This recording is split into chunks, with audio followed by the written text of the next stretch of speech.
Bonjour à tous, nous voici rendus maintenant au test de la capacité vitale lente qu'on fait avec le logiciel Expert. Donc, pour bien débuter le test, j'ai questionné la patiente, donné les indications de base. Maintenant, je suis prêt à effectuer le test. On place le pince-nez adéquatement, on s'assure qu'il n'y a pas de fuite, pièce buccale bien en bouche, dos bien appuyé, jambes décroisées et pieds bien au sol. Et maintenant, on est prêt à démarrer le test. Il est important de laisser à la patiente le soin de bien respirer, donc de respirer calmement, d'avoir une respiration stable.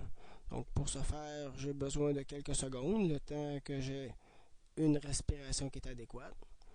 Et selon la procédure, je vais devoir débuter par une capacité vitale expiratoire. Donc, lors de la prochaine inspiration, on remplit au maximum. Donc on remplit, on tire, tire encore. Ok, on vide. On laisse aller. On vide. C'est important de continuer. Il y a encore de la place. On continue de vider. On vide encore un petit peu. Il y en a toujours. On vide encore un peu. On continue. Et on respire normalement. Parfait. Donc, le test est bien effectué.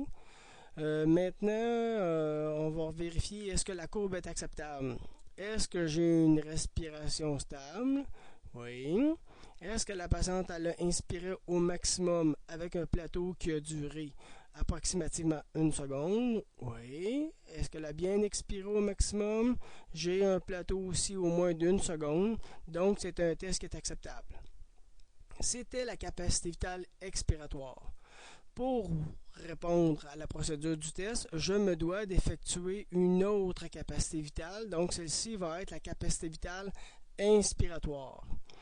Donc, je positionne la patiente adéquatement, pince-nez, pièce buccale en bouche, toujours bien appuyé, jambes décroisées, pieds bien au sol.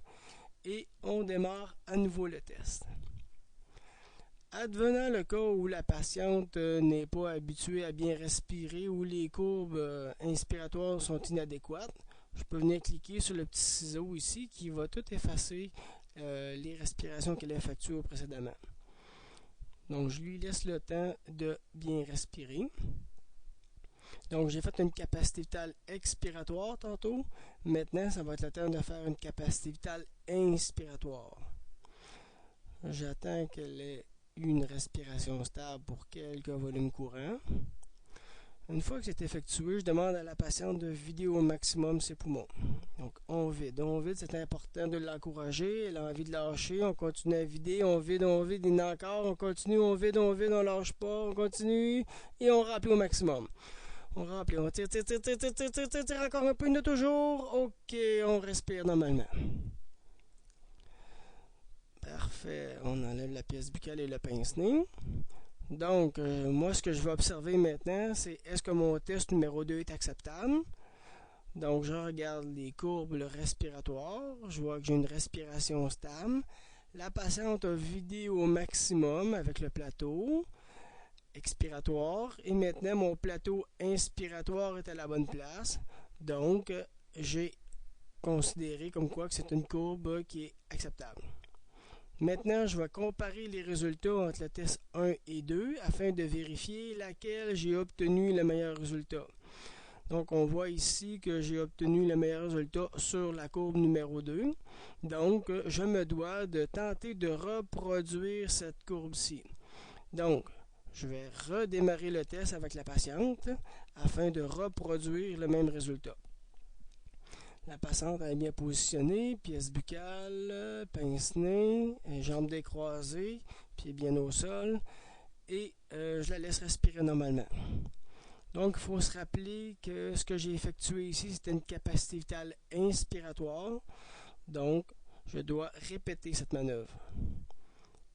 On voit que j'ai un beau cycle respiratoire ici. J'attends d'en avoir un autre.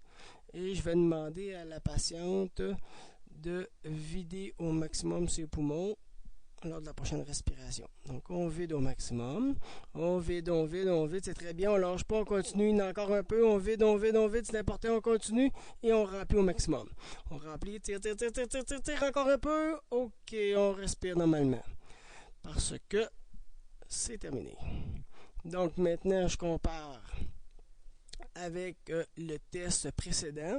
Donc je vois que j'ai obtenu 5,71 litres comparativement à 5,77 en premier. Donc est-ce qu'ils sont reproductibles? Parce que la courbe numéro 3 est aussi acceptable.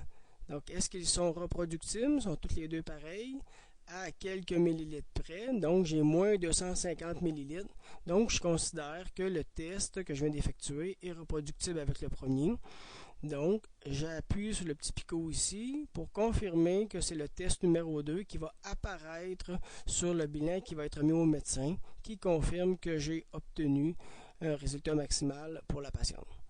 C'est ce qui complète le test de la capacité vitale lente.